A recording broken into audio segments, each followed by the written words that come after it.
이 시간에는 히브리서 11장 1절부터 2절 말씀까지 읽었습니다. 말씀의 제목은 암기된 믿음, 증명된 믿음입니다. 우리가 교회에서 신앙생활하면서 가장 많이 말하는 단어 중에 하나가 믿음이라는 단어입니다. 우리는 하나님에 대해서 참 많은 거 알고 있습니다. 우리 하나님은 참 하나님이요, 살아계신 하나님이요, 영원하신 하나님이라는 거 압니다. 우리 하나님은 나의 피난처시요, 나의 힘이시요, 환난 중에 만날 큰 도움이시라는 것도 압니다. 우리 하나님은 우리에게 구원의 하나님이라는 것도 압니다. 우리 하나님은 내 마음에 또 내 믿음의 반석이십니다. 우리 하나님은 나의 선한 목자가 되어주십니다. 그 외에도 우리는 하나님에 대해서 많이 알고 있습니다. 그런데 이렇게 내가 하나님에 대하여 많이 알고 있다고 생각하는 이것을 믿음이라고 생각하는 사람들이 많아요. 나는 하나님에 대해서 많이 알고 있으니까 믿음이 좋아. 그런데 이렇게 지식으로 알고 있는 믿음을 굳이 이름을 붙이자면 암기된 믿음이라고 할 수 있습니다. 그런데 우리가 기억해야 될 것이 있어요. 이 암기된 믿음은 역사하는 힘이 없습니다. 여러분, 우리가 잘 아시는 말씀 가운데 예레미야 29장 12절을 보면 너희가 내게 부르짖으며 내게 와서 기도하면 내가 너희들의 기도를 들을 것이요, 하나님이 약속하셨어요. 우리가 알아요. 근데 알고 끝나면 아무 소용이 없어요. 내가 이 약속의 말씀을 믿고 기도해야죠. 또 우리 하나님은 기도하면은 꾸짖지 아니하시고 후히 주신다고 약속하신 야고보서 1장 5절의 말씀 알아요. 근데 알고 끝나면 안 돼요. 정말 기도해야죠. 문제는 정작 이 믿음이 작동해야 될 중요한 순간에 믿음이 작동을 하지 않으면 당황해요. 왜 그럴까요? 암기된 믿음이기 때문에 그래요. 암기된 믿음은요, 확신도 없어요. 역사하는 힘도 없어요. 그래서 이 암기된 믿음은 내 주변을, 나를 둘러싼 주변의 상황과 환경과 여건에 의해서 변질되기가 쉬워요. 뭐가 마음이 속상하면 예배도 안 드려요. 뭐가 내 마음대로 안 되면 예배를 안 드려요. 하나님께 삐쳐요. 왜요? 암기된 믿음이니까. 여러분 생각에는 믿음이 먼저일 것 같아요? 이해가 먼저일 것 같아요? 예전에도 제가 말씀드렸어요. 제가 어떤 교회에 예배를 인도하기 위해서 가기로 약속이 돼 있어요. 그런데 제가 그 교회를 한 번도 가본 적이 없어요. 그 교회 목사님이 저한테, 목사님, 우리 교회 오실 때는 이렇게 오시면 됩니다. 그 교회를 찾아가는 길을 설명을 해줬어요. 그러면 첫 번째로 제가 그 교회에 갈 때는 제가 알고 갈까요? 믿고 갈까요? 예? 제가 그 목사님이 저한테 설명해 준 것을 제가 믿고 가겠죠. 목사님이 이렇게 하면 교회 찾을 수 있다고 그랬으니까 가만히 있을 거야. 그런데 제가 그 다음에 또 그 교회 갈 일이 있어요. 그 교회 갈 일이 있어서 갈 때는 제가 알고 갈까요? 믿고 갈까요? 알고 가죠. 나 한번 가봤잖아요. 자, 그러면 여러분 이제 여기서 분명해져요. 믿음이 먼저예요? 이해가 먼저예요? 믿음이 먼저예요. 내가 하나님의 약속을 믿고 했더니 하나님의 약속의 말씀대로 됐더라. 그 다음에는 어떻게 하는 거예요? 알고 하는 거예요. 그 다음에는 기도가 힘이 있어요. 왜? 내가 한번 응답 받아봤거든요. 하나님이 역사하셨거든요. 믿음이 먼저예요. 그런데 만약에 제가 그 교회를 첫 번째 갈 때 그 찾아가는 방법을 설명만 듣고 가는데 제가 그 근처에 가서 물어봐요. 여기 아무개 교회 어디 있는지 아십니까? 근데 그 사람이 그러는 거예요. 내가 이 동네에서 오래 살았는데 그런 교회 보질 못했는데요. 그러면 제가 그 사람 말에 흔들릴까요? 안 흔들릴까요?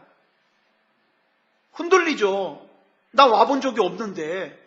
근데 거기서 오래 살았다는 사람이 그런 교회를 본 적이 없대요. 흔들리죠. 그런데 제가 한번 가봤어요. 두 번째 가요. 근데 두 번째 가는데 그 동네에서 오래 산 사람이 나 그런 교회 보질 못했는데요. 흔들려요? 안 흔들려요? 안 흔들려요. 왜? 가봤잖아요. 제가 한번. 어저께 유경이가 전화가 왔어요.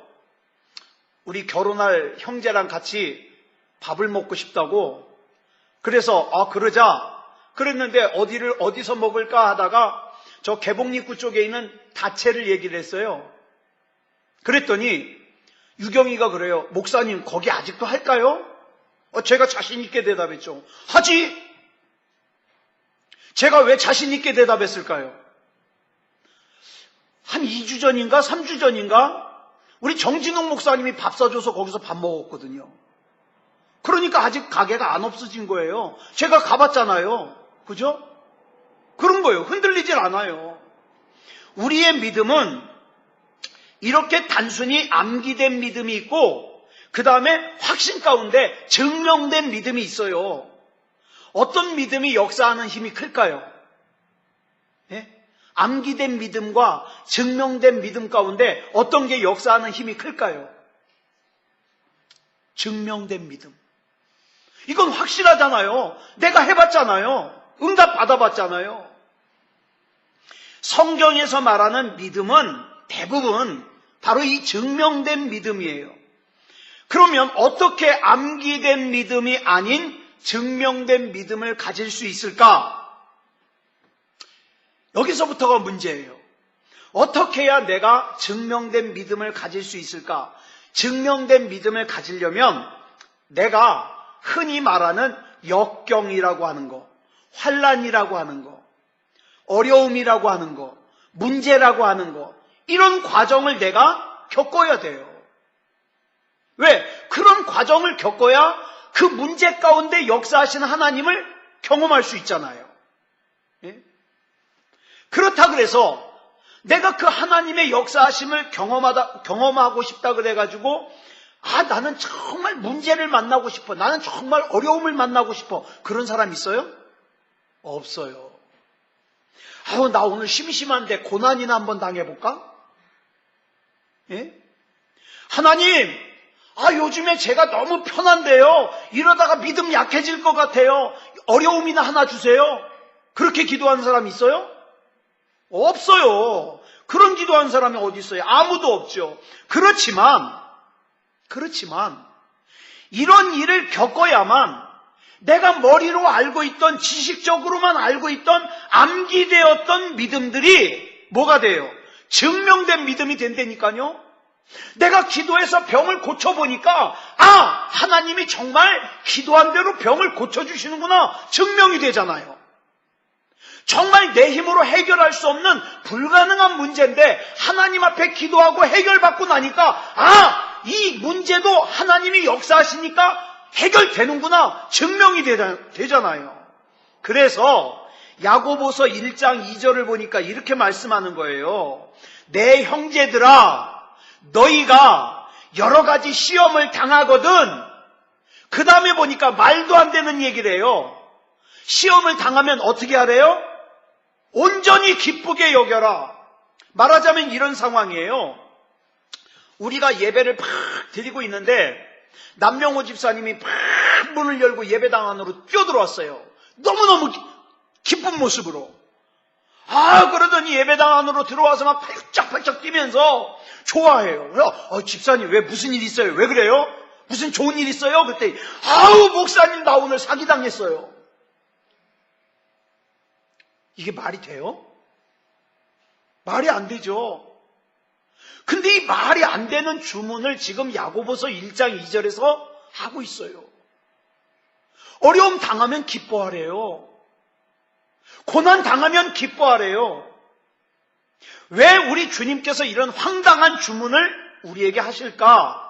여긴 중요한 답이 있어요. 이런 여러 가지 시험들이야말로 우리 믿음을 암기된 믿음에서 뭘로 만들어요? 증명된 믿음으로 만들어주기 때문에 그래요. 이런 시험이 없고 평탄할 때에는요, 사람들이 착각하는 게 그냥 내가 알고 있으면 암기된 믿음이 진짜 믿음인 줄 알아요. 그래서 예배드리지 않으면서도 자기는 예수 믿는데, 예? 기도하지 않으면서 자기는 예수 믿는데요. 왜요? 하나님을 지식적으로 알고 있는 것을 믿음이라고 착각하기 때문에. 나 하나님 계신 거 믿어. 나 하나님 살아계신 거 믿어. 끝! 그러니까 나는 믿음 있는 거야. 그런데요, 이런 암기된 믿음은 진짜 믿음이 아니라는 거예요. 암기된 믿음은 절대로 역사하지 못해요. 그렇기 때문에 우리에게 히브리서 12장 1절에서 바울이 뭐라 그래요? 믿음의 경주를 하라는 거 아니에요. 믿음의 경주. 우리 중에 고난이나 환난이나 역경, 어려움 이런 거 좋아하는 사람은 아무도 없어요. 네? 나는 물론이거니와 우리 교우들 중에서 어려운 일 만나잖아요. 그러면 같이 힘들어요. 같이 힘들어. 속상해요. 성도들 가운데 누구 병원에 입원하면요, 정말 마음이 편하질 않아요. 네? 물론 아픈 당사자만 하겠습니까마는, 근데 진짜 힘들어요. 네. 그런데 문제가 있어요. 이게 우리에게 필요해서 주신다는 거예요. 이걸 성경에서 뭐라고 설명하냐? 하나님의 선하심. 나에게 어려움을 주시는 하나님이 선하신 하나님이래요. 나에게 역경과 그 다음에 고난을 주시는 하나님이 선하신 하나님이래요. 이해가 돼요? 난 이해가 안 돼요. 막 로또가 당첨되게 해주고 하는 일마다 잘 되게 해주고 그래야 선하신 하나님이지. 역경과 어려움을 주시는데 왜 선하신 하나님이에요? 여러분, 오늘 본문인 히브리서 11장에 보면은, 여러분 히브리서 11장이 믿음장이잖아요. 이 믿음장에 보면 16명의 성경 인물이 나와요. 전체 인물이 16명. 근데 이 사람들에게는 하나님이 약속하신 것들이 있었어요. 그런데 여러분 성경 읽어보면 아시겠지만 분명히 이 사람들에게 하나님이 약속하신 게 있는데, 이 사람들이 처한 환경을 보니까 하나님께서 이 사람들에게 약속하신 것이 이루어지는 것이 불가능한 환경이에요. 다 16명이 다. 예를 들면 하나님께서 아브라함에게 아들 주신다고 약속하셨어요. 75세 때. 내가 너한테 아들 줄게. 준다고만 하고 10년 동안 깜깜무소식이에요. 그러더니 10년이 지난 다음에 또 하나님이 뭐라 그래요? 내가 너한테 아들을 줄게. 또 10년 동안 깜깜무소식이에요. 20년이 지나갔어요. 그러다가 또 하나님이 내가 너한테 아들 줄게. 그리고 4년이 지나갔어요. 아브라함이 99살이 됐어요. 아들 준다고 한 지가 24년이 지나갔어요. 근데 또 하나님이 오시더니 뭐라 그래요? 아들 줄게. 여러분 같으면 열 받아요, 안 받아요? 아브라함이나 하니까 이렇게 얘기하는 거예요. 저 같으면 막 엄청 승질냈을 거예요. 아브라함이 뭐라 그래요? 하나님, 제 아내가 경수가 끊어졌습니다. 예? 생리가 끊어졌어요. 생리가 끊어졌다는 건 난자가 안 나와요. 난자가 없어요. 그러니까 아이 낳는 게 불가능한 거예요. 예? 이렇게 얘기를 해요. 하나님, 제 아내가 정수가 끊어졌습니다. 여러분, 이제 이 아브라함과 사라가 아들을 낳는다는 것은 100% 불가능한 일이에요. 그런데 하나님께서 로마서 4장 19절에 보니까 이렇게 기록하고 있어요. 시작. 그가 100세나 되어 자기 몸이 죽은 것 같고 사라의 태가 죽은 것 같음을 알고도 믿음이 약하여지지 아니하고. 아브라함이 사라가 아기를 낳는 것이 100% 불가능한 절망적인 상황인데도 아들을 주실 것이라는 하나님의 약속에 대한 아브라함의 믿음이 약해지지 않았다는 거예요. 이게 믿음의 인물이에요. 여호수아도 그래요. 여호수아야, 내가 여리고성 무너뜨려 줄게. 감사합니다, 하나님.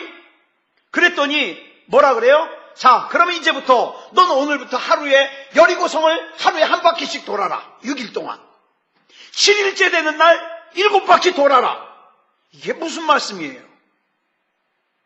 여리고성을 도는 것과 여리고성이 무너지는 게 무슨 상관이 있어요? 여러분, 우리가 살다 보면 그런 얘기할 때가 많아요. 하나님께서 분명히 나를 책임져 주시고 역사해 주시고 응답해 주실 걸 믿어요. 한편으로. 근데 또 한편으로는 하나님께서 나한테 정말 너무하시는 것 같아. 그래가지고 하나님 앞에 뭐라 그래요? 하나님, 그래가지고 하나님이 나한테 약속하신 게 이루어지겠어요? 여호수아가 여리고성 도는 것과 여리고성 무너뜨리는 게 무슨 상관이 있어요? 아무 상관이 없어요. 아무 상관도 없어요. 제정신이라면 돌 사람이 없어요. 그런데 여호수아는 하나님을 믿었어요. 그래서 히브리서 11장 30절에 보니까 뭐라고 기록하고 있어요? 시작. 믿음으로 7일 동안 여리고를 도니 성이 무너졌으며. 여러분, 오늘 지금 내가 사는 이 삶이 하나님이 내 인생 가운데, 우리 가정 가운데 어떻게 역사할지 우리는 이해도 안 가요. 납득이 안 가요. 때로는 하나님 앞에 너무 섭섭해요. 왜 나를 이렇게 힘들게 하는지 이해가 안 가요. 그렇지만 저와 여러분이 오늘 히브리서 11장 30절의 말씀처럼 믿음으로 하나님을 신뢰함으로 말도 안 되는 하나님의 요구에 순종하면 마침내 여리고성은 무너진다. 하나님의 역사는 이루어진다. 여러분, 히브리서 11장에 기록되어 있는 16명의 이름은 한결같이 자기가 원하는 상황과 전혀 다른 상황을 겪어요. 근데 그 과정을 통해서 뭐가 증명이 돼요? 믿음이 증명이 돼요. 여러분, 정말 하나님 안 믿는 사람은요, 하나님 안 믿으면서 자기가 하나님 믿고 있다고 착각하는 사람은요, 자기 생각과 하나님이 다르게 역사하시면 어떡합니까? 돌아서요. 믿음은 도무지 하나님을 믿을 수 없을 것 같은 상황에서도 하나님을 믿었던 사람들이에요. 사탄 마귀는 자꾸 우리로 하여금 하나님 의심하게 만듭니다. 여러분, 창세기 3장을 보면 사탄이 하와를 유혹하는 내용이 나와요. 만약에 사탄이 하와에게 와가지고, 하와야, 너 요즘도 하나님 믿냐? 야, 때가 어느 때인데 하나님 믿냐? 하나님 없어! 이렇게 얘기했다면 하와가 넘어갔을까요? 안 넘어갔죠. 왜요? 창세기 3장 8절을 보면 하나님이 동산을 거니시는 것을 하와는 봤걸랑요. 그러니까 직접 하나님을 만나고 하나님과 이야기를 나누었기 때문에 하나님 없다 그러면 안 믿어요. 내가 받는 걸, 하나님이 동산 거니시는 걸 내가 받는 걸. 그러니까 사탄 마귀가 하와를 그렇게 속이지 않고 어떻게 유혹을 합니까? 하와야, 너 참 좋겠다. 하나님께서 이 동산에 있는 모든 열매를 너한테 먹으라 그랬다며. 그러니까 하와가 대답하죠. 아니, 이 동산에 있는 모든 열매는 다 먹어도 되는데 저 열매만은 먹지 말라 그랬어. 그랬더니 사탄 마귀가 그걸 노렸거든요. 무슨 소리야? 이 동산에서 저 열매가 제일 좋은 열매인데. 아니야. 다른 나무 열매는 다 먹어도 되는데 저 열매만은 절대로 안 된다 그러셨어. 그랬더니 사탄 마귀가 그랬죠. 그렇지 않아. 너 저 열매 먹으면 너가 하나님같이 된다? 혹시 하나님이 네가 하나님하고 동등하게 될까봐 그 먹지 말라 그런 거 아니야? 이러고 거짓말을 해요. 이런 대화 속에서 하와의 마음속에 뭐가 생겨요? 의심이 생겨요. 맞아. 내가 하나님처럼 되는 것이라면 잘 되는 건데 왜 먹지 말라 그러셨을까? 의심이 생겨요. 그래서 여러분, 창세기 3장에서 나오는 사건과 마태복음 4장에서 사탄마귀가 예수님을 시험하는 사건은 동일하게 뭘 가지고 시험을 하냐? 의심 가지고 시험을 해요. 여러분, 마태복음 4장에 나오는 사탄이 예수님을 3가지 시험했잖아요. 돌로 떡 만들어 먹어라, 성전 꼭대기에서 뛰어내려라, 경배해라, 그러면 천하 만물을 다 줄게. 근데 꼭 거기에다가 단서를 다는 게 뭐라 그래요? 하나님의 아들이면, 네가 하나님의 아들이면. 자, 그러면 여러분 여기서 질문 하나 할게요. 여기서 사탄 마귀가 예수님에게 능력이 있다는 걸 알았을까요? 몰랐을까요? 알았죠. 사탄 마귀는 알아요. 예수님에게 능력이 있다는 걸 알아요. 그렇지만 사탄 마귀가 진짜 노리는 건 그게 아니에요. 공통적으로 첫 번째와 그 다음에 두 번째 시험에서 공통적으로 나오는 게 뭐냐면 네가 만일 하나님의 아들이거든 그러거든요. 이 질문에는 무슨 의미가 거기에 포함되어 있냐? 야, 너도 하나님인데 왜 이 고생을 해? 그쵸?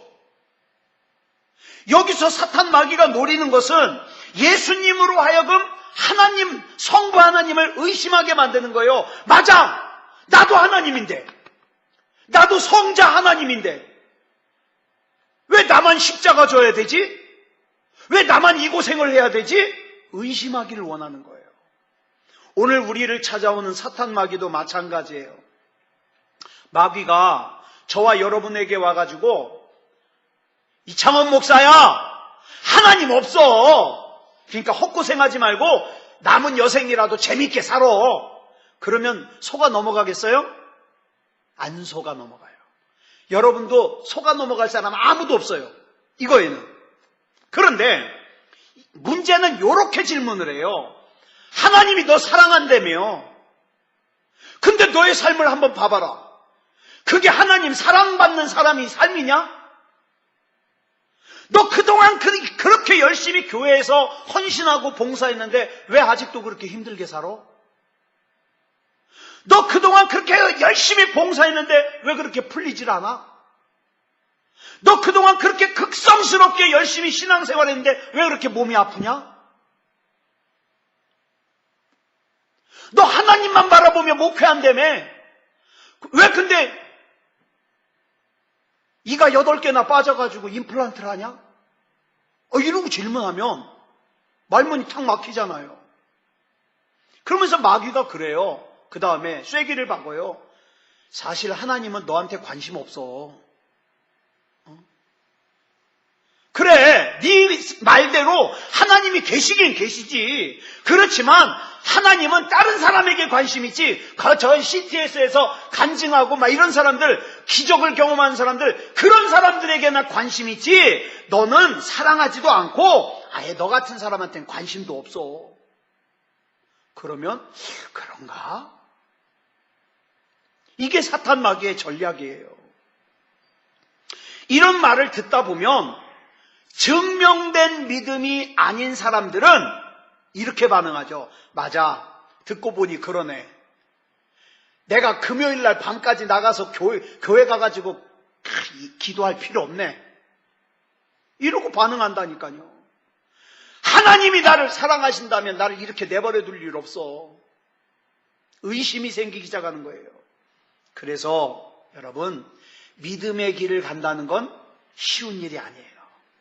그런데 우리가 또 하나 기억해야 될 것이 이 믿음의 싸움을 우리만 하는 게 아니에요. 우리 이전에 살았던 믿음의 선배들도 다 그런 믿음의 싸움을 싸우면서 살았어요. 히브리서 11장을 헬라어 성경으로 보면요, 11장 끝을 갖다가 마침표로 끝나질 않고 뭘로 끝나냐? 쉼표로 끝나요. 이 쉼표로 끝난다는 건 뭐냐면 히브리서 11장이 아직 끝난 게 아니라는 거예요. 지금도 여전히 여기에 기록될 믿음의 사람들이 기록되고 있다 이 말이에요. 그러면 여기에 누가 믿음의 사람으로 이름을 올리시겠습니까? 저는 올리고 싶어요. 저는 정말 남은 여생 부자로 안 살아도 돼요. 그래, 우리 새소망교회 더 부흥하지 않고 더 커지지 않고 그냥 이대로 있다가 저 은퇴하고 저 그러고 끝나도 돼요. 그런데 제가 절대로 포기할 수 없는 것은 하나님이 제 믿음은 인정해 주셔야 돼요. 저는 꼭 그러고 살고 싶어요. 네. 그런데 그 믿음이 검증되고 증명되는 방법이 뭐라고요? 환난이라고요. 역경이라고요. 나 정말 어려움은 겪고 싶지 않은데 그런 일 한 번씩 겪을 때마다 어떻게 해요? 하나님이 역사하시는구나. 이걸 또 깨닫게 되는 걸 어떻게 해요? 이런 과정 속에서 믿음을 지켰을 때 히브리서 11장에 내 이름을 올릴 수 있는 거예요. 여러분, 기독교에서 자주 사용하는 말 중에 영성이라는 말이 있어요. 영성. 올바른 영성이 뭡니까? 올바른 영성이란 어떤 상황 속에서도 하나님만 바라보고 하나님께 나아가는 거예요. 이게 올바른 영성이에요. 모든 일이 내 생각대로 풀릴 때도 하나님 앞에 나아갑니다. 근데 그뿐만 아니라 내가 원하는 방법대로 일이 풀리지 않아도 하나님 앞에 나아갑니다. 이게 올바른 영성이에요. 히브리서 11장에 기록된 사람들이 다 그런 사람들이에요. 그러면서 이제 히브리서 12장으로 넘어갑니다. 12장 1절 보겠습니다. 시작. 이러므로 우리에게 구름같이 둘러싼 허다한 증인들이 있으니 모든 무거운 것과 얽매이기 쉬운 죄를 벗어버리고 인내로써 우리 앞에 당한 경주를 하며, 우리에게는 구름같이 둘러싼 많은 증인들이 있어요. 자, 그러면 여기서 궁금한 게 이 증인들이 누굴까요? 그냥 히브리서 12장 1절만 놓고 보면 이 허다한 증인들이라는 사람이 누군지 궁금해요. 그런데 이 히브리서 12장이 11장 뒤에 기록되어 있거든요. 그렇다면 여기서 말하는 구름같이 둘러싼 허다한 증인들이란 누구를 얘기하느냐? 당연히 11장에서 언급된 사람들이죠. 16명. 아브라함, 이삭, 야곱, 요셉, 노아, 모세, 아벨, 에녹, 기드온, 바락, 삼손, 입다, 다윗, 사무엘, 여호수아, 다니엘. 16명. 이 사람들이 허다한 증인이에요.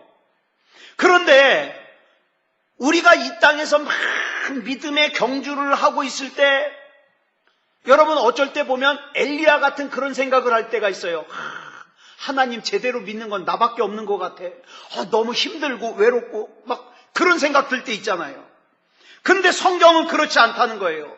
구름같이 둘러싼 허다한 증인들이 있다는 거예요.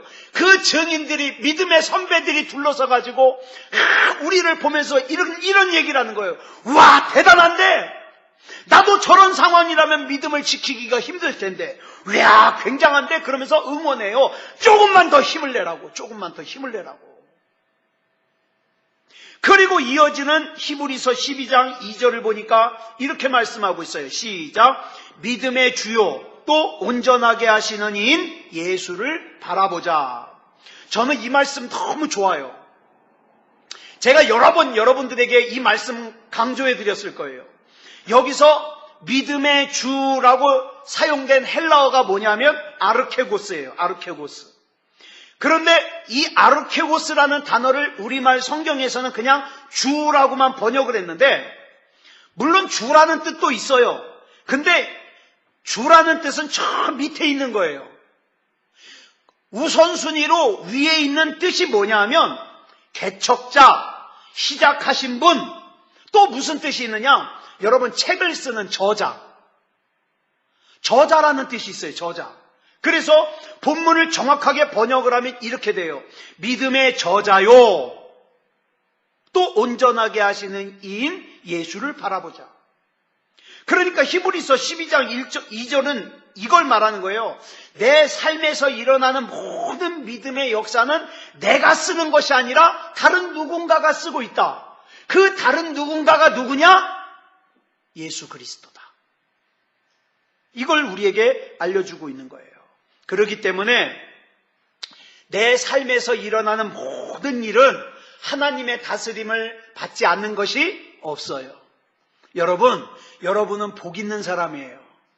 지금 여러분들이 그걸 납득을 하든 안 하든 그건 상관없어요. 여러분은 복 있는 사람이에요.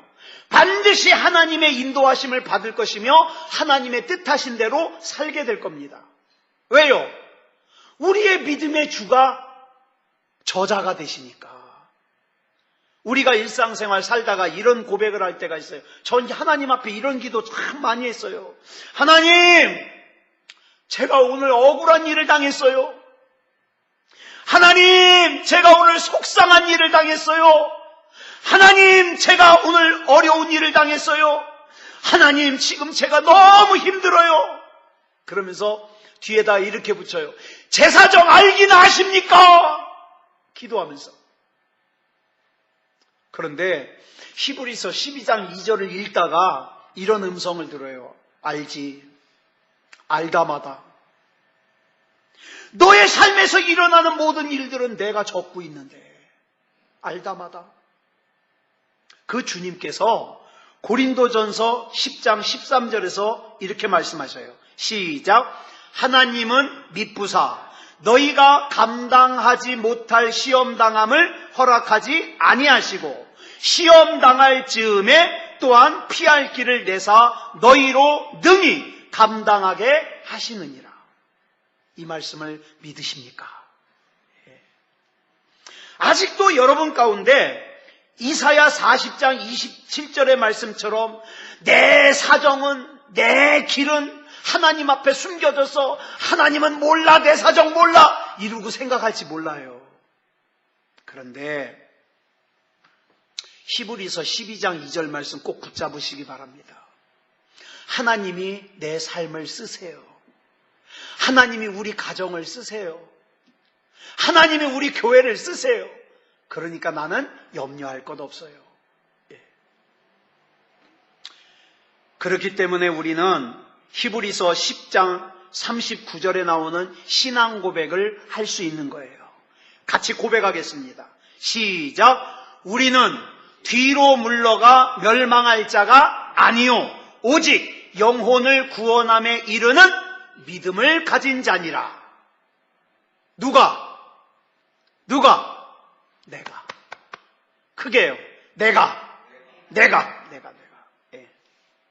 그러니까 오늘 이 밤에 기도하실 때 나는 뒤로 물러가서 시험 들 사람도 아니고 나는 뒤로 물러가서 멸망할 사람도 아니고 나는 구원함을 얻은 믿음을 가진 자다. 하나님이요, 내 안에 담으신 하나님의 뜻, 하나님의 섭리, 하나님의 계획을 하나님의 때에 이루어 주시옵소서. 난 믿음 가지고 끝까지 그 하나님의 때를 기다립니다. 기도하시기 바랍니다. 기도하겠습니다. 사랑의 아버지 하나님 감사합니다. 우리에게 증명된 믿음을 주셔서 오늘 이 밤에도 하나님 앞에 나와 기도하게 하시니 감사합니다. 하나님, 세상 사람들은 미련하게 볼지라도, 세상 사람들은 답답하게 볼지라도 우리는 하나님 신뢰하게 해 주시옵소서. 우리는 뒤로 물러나서 침륜에 빠질 자가 아닙니다. 하나님의 때에 반드시 하나님께서 우리 안에 담으신 계획과 섭리를 이루실 줄 믿습니다. 그렇기 때문에 시험 들지 아니하고 우리가 끝까지 믿음다운 믿음으로 하나님 앞에 서기 원합니다. 이 밤에도 하나님 앞에 부르짖어 기도하기 원합니다. 우리 하나님 붙잡아 주시고 우리의 기도를 들으시고 응답해 주시옵소서. 우리가 또 개인적으로 기도하실 때에 하나님, 우리를 고아와 같이 내버려 두지 마시고 정말 힘들어서 하나님 앞에 드리는 기도, 정말 답답해서 드리는 기도, 우리 사정 누구보다도 잘 아시는 하나님께서 응답하시고 위로해 주시고 역사하시고 붙잡아 주시옵소서. 모든 것을 우리 주님 앞에 맡겨드리오며 그리스도 예수님의 이름으로 간절히 기도드려 싸움나이다. 아멘.